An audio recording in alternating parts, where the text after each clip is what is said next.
சாய் சுதர்ஷன் மாதிரி ஒரு டேலண்ட் வந்துட்டு இந்தியாவுக்கு ஒரு ஆல் ஃபார்மேட் ரெகுலர் ஆகலைன்னாக்க அது ஒரு கிரைம்னு தான் நான் சொல்லுவேன். எனக்கு தெரிஞ்ச சவுத் ஆப்பிரிக்கா வந்து அவங்களுக்கு ஃபுல் எஃபர்ட் கொடுத்துருக்காங்க. ஹாம்ஸ்ட்ரிங் இருந்தாலும் கேப்டனா நான் ரெஸ்பான்சிபிலிட்டி எடுப்பேன் அப்படிங்கிற மாதிரி எடுத்ததும் மார்க்ரம் செஞ்சுரி அடிச்சதும் எனக்கு அவுட் பெர்ஃபார்ம் பண்ணிட்டாங்கிறதா தோணுது. இது வந்து பெரிய லேகா ஆஸ்திரேலியா சைடில் லேகுங்கிறத சொல்ல மாட்டேன். இப்பயும் one of the best bowling அட்டாக்னா ஆஸ்திரேலியன் சைட் தான். இதுல யாராச்சும் அன்அவைலபிளா இருந்தா மட்டும்தான் ஸ்காட் பிராண்ட் உள்ள வராரு. அவர் எங்கேயுமே வந்து அண்டர் பெர்ஃபார்மே பண்ணி நான் பார்த்ததே கிடையாது.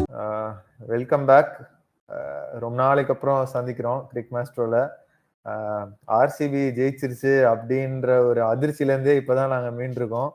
அதுக்குள்ள சவுத் ஆப்பிரிக்கா இன்னைக்கு வேர்ல்டு டெஸ்ட் சாம்பியன்ஷிப்பை ஜெயிச்சு இன்னொரு ஒரு அதிர்ச்சி கொடுத்துருக்காங்க. இந்த வருஷம் என்ன நடக்குதுன்னே புரியல. வருஷம் இது நாங்கெல்லாம் அடிக்கிற பரம்பரை, நாங்க அடி வாங்குற பரம்பரை அப்படின்ட்டு ஒரு அடி வாங்குற பரம்பரைங்களா உலகத்துல இருக்கும். கிரிக்கெட்ல ஐபிஎல் எடுத்துக்கிட்டா ஆர்சிபி சொல்லலாம், இன்டர்நேஷனல் கிரிக்கெட் எடுத்துக்கிட்டா சவுத் ஆப்பிரிக்கா சொல்லலாம், ஃபுட்பால் எடுத்துக்கிட்டா பிஎஸ்ஜி மாதிரி டீம் சொல்லலாம், டாட்னம் மாதிரி டீம் சொல்லலாம். எல்லாருமே ஒரு சேர்ந்தாப்புல இந்த வருஷம் கப் அடிச்சிருக்காங்க. ஆனந்த்ராஜ் ஒரு மூவில வந்து சொல்லியிருப்பாப்ல, தோத்துக்கிட்டே இருக்கேடா அப்படின்ட்டு. அது மாதிரி நீங்க யாராவது ஃபீல் பண்ணிட்டு இருந்தீங்கன்னா இது வந்து உங்களுக்கான வருஷம். நீங்க நினைச்சா என்னனாலும் பண்ணலாம். ஸோ ட்ரை பண்ணிட்டே இருக்க இந்த வருஷம் ஃபுல்லா. கண்டிப்பா இந்த பொண்ணை பிடிச்சிருக்கோ போய் ப்ரப்போஸ் பண்ணுங்க.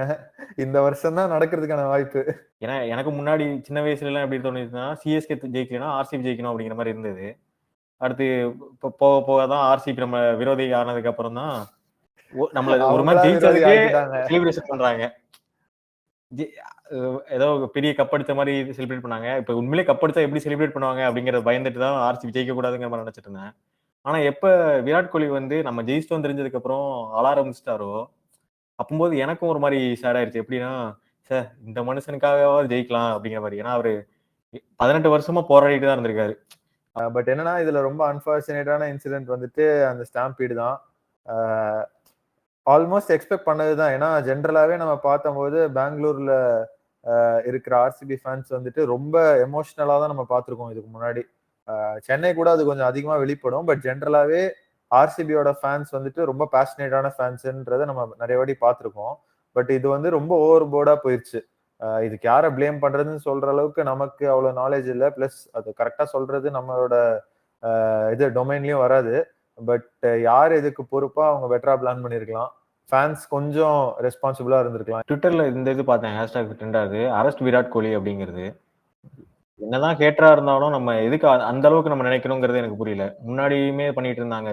தோனி சேவாக்கெல்லாம் ஆடிட்டு இருந்த காலத்துல அவங்க யாராவது நல்லா பெர்ஃபார்ம் பண்ணல, டீம் தோத்துருச்சு அப்படிங்கிறப்போ வீட்டுக்கு வெளியே போய் கல்லெறிகிறது. இது வந்து ஒரு கிரிக்கெட் கேமை நம்ம பார்க்கலாம், ஃபேவரட் டீம் சப்போர்ட் பண்ணலாம், பிடிக்காத டீம் ஏதாவது கலாய்க்கலாம், அது ஓகே தான். பட் இந்த ஸ்பெசிஃபிக்கா ஒரு பிளேயரை டார்கெட் பண்ணி அவங்கள அட்டாக் பண்றது, இந்த மாதிரி அரெஸ்ட் பண்ணுங்க அப்படின்னு சொல்றதெல்லாம் அவங்க எந்த அளவுக்கு ஹர்ட் பண்ணும் அப்படிங்கறத நம்ம யோசிச்சு பார்க்கணும். அந்த இடத்துல நம்ம இன்னும் மெச்சூர் ஆகணுமோ அப்படிங்கிறது தான் எனக்கு தோணுது. Enough of IPL. RCB fans RCB fans சந்தோஷமா இருங்க, என்ஜாய் பண்ணுங்க. அடுத்த வருஷம் திரும்பி எங்க ஆளுங்க ஒரு 3 ரீப்ளேஸ்மெண்ட் எடுத்துட்டாங்க. வெட்டுக்குதுக்கு திரும்பி நம்ம தயாராகும். அடுத்த ஒரு மிராக்கிள் ஆர்சிபி மிராக்கிளுக்கு அடுத்து சவுத் ஆப்பிரிக்கா WTC ஃபைனல் ஜெயிச்சது. இப்பதான் மேட்ச் முடிஞ்சது ஒரு 3 hours பேக்கு. என்னன்னா 1008 வார்த்தைகள் இந்த மேட்சுக்கு முன்னாடி. ஆஸ்திரேலியா வந்து டஃபர் ஆப்போசிஷனை விளையாடிட்டு வந்திருக்காங்க. சவுத் ஆப்பிரிக்கா வந்துட்டு அன்டிசர்விங் பிகாஸ் அவங்க ஈஸியர் ஆப்போனன்ட்ஸ் ஆடி ஃபைனல் வந்துட்டாங்க. Which in a way could have been prove true. ஏன்னா வந்துட்டு WTCயோட ஸ்கெடியூலிங்கே இன்னி வரைக்கும் ஒரு குளறுபடியா தான் இருக்கு. ஒருத்தன் வந்துட்டு இங்கிலாந்து கூட ஆஸ்திரேலியாவோட 5 மேட்ச், இங்கிலாண்டோட 4 மேட்ச், நியூசிலாண்டோட மேட்ச்னு ஆடிட்டு வரும்போது இன்னொருத்தன் பங்களாதேஷோடையும் பாகிஸ்தானோடையும் மேட்ச் ஆடி எப்படி அது ரெண்டுமே ஒரே லெவல்ல ஈக்குவேட் பண்றாங்க அப்படின்னு புரியல.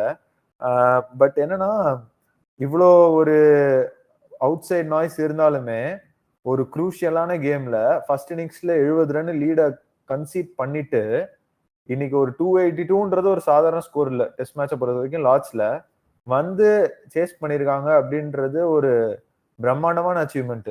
கரெக்ட். இப்ப இதுல என்ன நடந்துருச்சுன்னா ஹேசல்வுட், மிச்சல் ஸ்டார்க் அவங்க 2 பேரும் ஃபைனல்ஸே தோத்தது இல்லை அப்படிங்கிறதும், பேட் கமின்ஸ் வந்து ஆஸ்திரேலியன் கேப்டனா எந்த நாக் அவுட்லயுமே தோத்தது இல்லை அப்படிங்கிறதும் இன்னைக்கு ஒரே நாள் பிரேக் ஆயிருச்சு. பிரேக் ஆகாத ரெக்கார்டு என்னன்னா தேம்பா பமுவா டெஸ்ட் கேப்டன் வந்து இது வரைக்கும் ஒரு மேட்ச் கூட தோக்கல. கம்மியான மேட்ச் ஆடி இருந்தாலும் அது வந்து எனக்கு ஒரு பெரிய ரெக்கார்டு தோணுது. அது லார்ட்ஸ்ல ஒரு ஃபைனல்ஸ் ஜெயிச்சு 28 years கழிச்சு டிராஃபி எடுத்துக்காங்க, ஐசிசி டிராஃபி அப்படிங்கிறது வந்து ரொம்ப சந்தோஷமான விஷயமா இருக்குது. ஆக்சுவலி அதுதான் நான் இப்ப வந்துட்டு மார்க்ரம் வந்து செகண்ட் இன்னிங்ஸ்ல பியூட்டிஃபுல்லான ஒரு செஞ்சுரி அடிச்சாரு. ஆனா வந்துட்டு மார்க்ரமை விட வந்து பவுமா வந்து அந்த ரெஸ்பான்சிபிலிட்டி எடுத்துறான். ஆக்சுவலி ஃபர்ஸ்ட் இன்னிங்ஸுமே அவன் வந்து எல்லாரும் ஒரு சைடுல விக்கெட் போயிட்டு இருந்தாலுமே ரொம்ப ஸ்டாண்ட் பண்ணி விளாண்டாரு. ஒரு ஒரு எக்ஸ்ட்ராடினரி கேட்ச்ல தான் அவுட் ஆனாரு ஃபர்ஸ்ட் இன்னிங்ஸுமே. ஸோ வந்து செகண்ட் இன்னிங்ஸும் இந்த ரோல் நம்ம எடுத்துக்கணும் அப்படின்னு நல்லா கேர்ஃபுல்லா விளாண்டாரு. ஸோ வந்து செகண்ட் இன்னிங்ஸ்ல வந்து அவருக்கு பக்கபலமா வந்து மார்க்ரம் விளாண்டாரு. ஸோ வந்து அதே மாதிரி ஃபர்ஸ்ட் இன்னிங்ஸ்ல யாராச்சும் விளாண்டுருந்தா மேபி ஃபர்ஸ்ட் இன்னிங்ஸே அவங்க லீட் போய் நல்லா இது பண்ணியிருப்பாங்க. ஆனா வந்து சின்ன தப்பு என்னன்னா இந்த மாதிரி சொல்லியிருந்தாங்க, இந்த நேரத்துல மட்டும் இந்தியன் டீம் ஃபைனல் வந்திருக்கட்டும், ஸ்டார்க் ஒரு 50, லயன் ஒரு 30+, இந்த மாதிரி விட்டு கொடுத்துருப்போம், என்னடா பவுலிங் போடுறீங்க நீங்க சவுத் ஆப்பிரிக்கா அப்படின்னு ஒரு மீன் பார்த்தேன். ஸோ வந்து ஃபர்ஸ்ட் இன்னிங்ஸ்ல அது பண்ணாங்க. செகண்ட் இன்னிங்ஸ்ல வந்து ஆக்சுவலி திரும்ப ஸ்டார்க் வந்து ஹாஃப் செஞ்சுரி போட்டாரு. நிறைய இந்த மாதிரி ரெக்கார்ட் பிரேக்கிங்ஸ் இருந்துச்சு. சில பேர் இந்த கம்பேரிசன்லாம் வைக்கிறாங்க.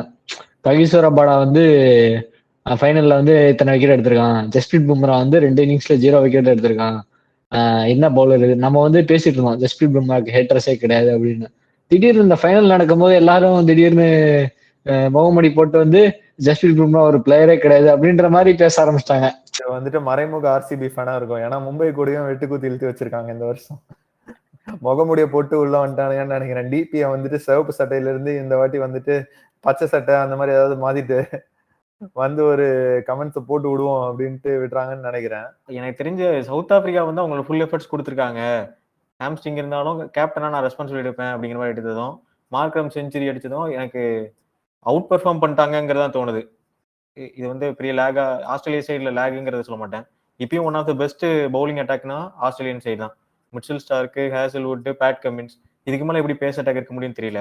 இன்னும் அவங்க ஸ்டீவ் ஸ்மித் முதுகுலயே சவாரி பண்ணிட்டு இருக்கிற மாதிரி இருக்கு. ஸ்டீவ் ஸ்மித் அடிக்காத போது கொலாப்ஸ் ஆயிட்டாங்க செகண்ட் இன்னிங்ஸ்ல. அங்கிருந்து அவங்க 282 டார்கெட் செட் பண்ணதே ஸ்டார்க்கோட பேட்டிங் அண்ட் அலெக்ஸ் கேரியோட பேட்டிங். அலெக்ஸ் கேரியும் நிறைய கிளட்ச் இன்னிங்ஸ் இந்த மாதிரி ஆடுறாரு, நிறைய வாட்டி நோட் பண்ணிட்டேன் ஆக்சுவலா. ஸோ ஆஸ்திரேலியா வந்து அவங்களோட டாப் ஆர்டர் இஷ்யூஸை வந்துட்டு கண்டிப்பா சார்ட் அவுட் பண்ணலனாக்க அவங்க வந்துட்டு இன்னும் அடுத்த சைக்கிளுமே கஷ்டப்படுவாங்கன்னு தான் தோணுது. And I think they will move away from Khawaja ஸ்லோவா. அடுத்த ஓப்பனரை வந்துட்டு அவங்க ஐடென்டிஃபை பண்றதுல தான் அவங்களோட பூஸ்ட் இருக்கு. ஒரு இன்ட்ரெஸ்டிங் ஃபேக்ட் வந்து என்னன்னா, ஹேசல்வுட், ஸ்டார்க்கு, கமின்ஸ் இந்த 3 பேர் விளையாடும் போது எல்லாரும் அந்த ட்ரையோக்கு தான் வந்து ஹைட் பண்ணிட்டு இருந்தாங்க. ஆனா இன்ட்ரெஸ்டிங் ஃபேக்ட் வந்து என்னன்னா, அந்த ட்ரையோ இல்லாம இப்ப ஸ்காட் பாலண்ட் வந்து எப்பெல்லாம் உள்ள வர்றாரோ, ஸ்காட் பாலண்ட் வந்து கம்மியான மேட்சஸ் தான் விளையாண்டுருக்காரு. ஏன்னா வந்து இவங்க 3 பேர் தான் ஹை ப்ரியாரிட்டி தராங்க. சப்போஸ் இதுல யாராச்சும் அன்அவைலபிளா இருந்தா மட்டும்தான் ஸ்காட் பாலண்ட் உள்ள வராரு. அவர் எங்கேயுமே வந்து அண்டர் பெர்ஃபார்மே பண்ணி நான் பார்த்ததே கிடையாது. ஸோ வந்து ஸ்டார்க்கு, கமின்ஸ், போலண்ட் இவங்க விளையாண்ட எல்லா மேட்ச், அதாவது போலண்ட் இந்த 3 பேர் விளையாண்ட எல்லா மேட்சஸ்லயுமே வந்துட்டு அவங்க வந்து தோத்ததே கிடையாது. அதாவது ஸ்காட் பாலண்ட் விளையாண்ட மேட்சஸ்ல தோத்ததே கிடையாது. ஆர்சிபிலியாவது விராட் கோலி வந்து இன்டர்நேஷனல்ல கப் அடிச்சிருக்காரு. ரெண்டுக்கும் பொதுவான ஏபிடி வில்லியர்ஸ் எல்லாருக்குமே பிடிச்ச ஃபேவரட் பிளேயர் அவரு. அவர் வந்து விளாண்ட எந்த இதுலயுமே ஜெயிச்சது இல்ல. ஐபிஎல் வந்தாலும் நான் ஆர்சிபில தோத்துட்டு இருக்கேன், இன்டர்நேஷனல் போனாலும் சவுத் ஆப்பிரிக்கால தோத்துட்டு இருக்கேன் ரொம்ப ஃபீல் பண்ணிட்டு இருந்தாரு. இப்போ எனக்கு தெரிஞ்சு அவர் தான் இருக்கிறது most luckiest and happiest person இந்த வேர்ல்ட்ல அவர் பாருங்க. ஏன்னா ஒரு 2 வீக்ஸ் கேப் தான் இருக்குங்க. டக்குன்னு அவர் 2 கப்பை பார்த்து சந்தோஷப்பட்டிருப்பாரு. அதுவும் 2மே நேர்ல பார்த்திருக்காரு. ஸோ அவருக்கு ரொம்ப ஹாப்பியா இருக்குங்கிறத நினைச்சே எனக்கு ஹாப்பியா இருக்கு. ஒரு நியூ லைன் அப், ஒரு நியூ கேப்டன். ரோஹித் போன வாட்டி வந்து சண்டை போட்டு சொல்லியிருந்தான், சுப்மன் கில் தான் நான் கேப்டன் ஆக்குவேன் அப்படின்னு சொல்லி. யாருக்கு கேட்டதோ இல்லையோ அந்த ஆண்டவனுக்கு கேட்டுச்சுரா, அடிச்சாம்பர் அப்பாயின்மெண்ட் ஆர்டர்ன்ற மாதிரி கில்ல கேப்டனா அனௌன்ஸ் பண்ணிட்டாங்க. ஸோ நீங்க என்ன எக்ஸ்பெக்ட் பண்றீங்க இந்த சீரீஸ்ல? ஒரு fresh Indian team. Virat Kohli before test captaincy, after test captaincy பார்த்தா ஒரு பெரிய சேஞ்ச் இருந்தது. அந்த சேஞ்சை நான் வந்து கில்ட்ட இருந்து எக்ஸ்பெக்ட் பண்ணிட்டு இருக்கேன். சீனியர் பிளேயர்ஸ், எக்ஸ்பீரியன்ஸ் பிளேயர்ஸே எனக்கு தெரிஞ்சு ரொம்ப கம்மி.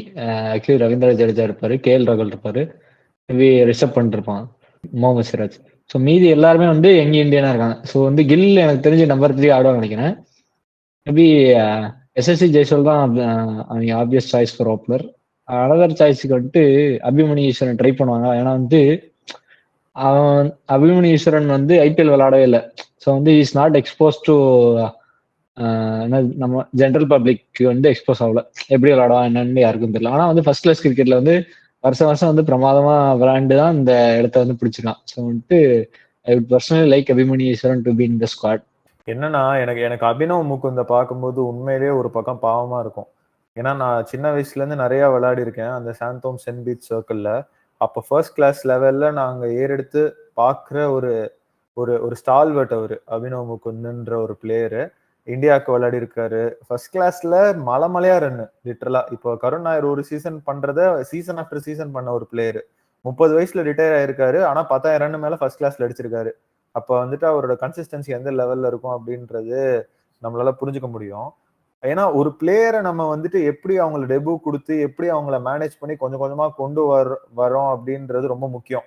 அந்த அந்த ஏஜ்ல நேரா போய் இங்கிலாந்துல பிராட் ஆண்டர்சன் அவங்க பீக்ல இருக்காங்க லிட்டரலா போய் ஆடணும். அப்படியுமே ஒரு 62 அடிச்சு எனக்கு ஒரு ஞாபகம் இருக்கு அபினவ் முகுந்த். ஸோ அந்த இடத்துல வந்துட்டு ஒரு மேட்ச் 2 மேட்ச் 3 மேட்ச் கொடுத்துட்டு அதோட அவரை பேக்கே பண்ணல. இப்ப ஷிகர் தவனுக்கு டெபு கிடைச்சது ஆஸ்திரேலியாவுக்கு அகேன்ஸ்டா இந்தியால. புரியுதா? அவர் ஒரு 187 அடிச்சாரு மொஹாலில. பயங்கரமான இன்னிங்ஸ் நிறைய பேருக்கு ஞாபகம் இருக்கும். ஸோ அவருக்கு ஒரு டெபியூ இங்க கிடைக்கிறப்போ he had better chances to prove himself. ஆனா ஒரு பையனை ஒரு சின்ன பையனை ஒரு யங்ஸ்டரை வந்துட்டு இங்கிலாந்துல கொடுக்கறது எந்த அளவுக்கு கரெக்ட்? அப்படியே நீங்க சான்ஸ் கொடுத்து அந்த பையன் ஒரு 50 வருஷம் ப்ரூவ் பண்ணிருக்கானா அடுத்து அவனை நீங்க இந்தியாவில் ஆட வச்சிருக்கணும்ல. அந்த மாதிரி சான்சஸ் கொடுக்கலையோ அப்படின்றது எனக்கு பர்சனலா எப்பவுமே தோன்ற ஒரு விஷயம். பட் அபி அண்ணா actually deserves all the credits that is getting these days. ஏன்னா அவரு என்னை பொறுத்த வரைக்கும் மோஸ்ட் ரெஸ்பெக்டட் பண்டிட் இன்னைக்கு. One of the pundits in the Star Sports commentary panel English as well as Tamil Abhinav Mukund அண்ணா தான். Gill will go down to 2 down because காலகாலமா நம்ம பார்க்கறது என்னன்னாக்கா the best player of the country is generally not expose to the new ball. முடிஞ்ச அளவுக்கு 2 டவுன்ல தான் இறக்குவாங்க. ஸோ நான் என்ன நினைக்கிறேன்னா கருண் நாயருக்கு வந்துட்டு 1 டவுன்ல சான்ஸ் கொடுத்து கில்ல வந்து 2 டவுன்ல இறக்குவாங்க அப்படின்னு நான் நினைக்கிறேன். அபிமன்யு ஈஸ்வரன் நான் அதிகமா பார்த்தது இல்லை. So I can't say is not talented enough. But Sai Sudharsan மாதிரி ஒரு டேலண்ட் வந்துட்டு இந்தியாவுக்கு ஒரு ஆல் ஃபார்மேட் ரெகுலர் ஆகலைன்னாக்கா அது ஒரு கிரைம்னு தான் நான் சொல்லுவேன். இது எப்படி சொல்லலாம்னா சச்சின் இருக்கும்போது வேற ஒரு பிளேயர் எக்ஸ்ட்ரானரி டேலண்டா இருப்பான். ஆனா அவன் தப்பு இல்லை, சச்சினோட எரால பிறந்தது, அவனுக்கு அதனால சான்ஸே கிடைச்சிருக்காது. பட் சச்சின் இஸ் சச்சின், புரியுதா?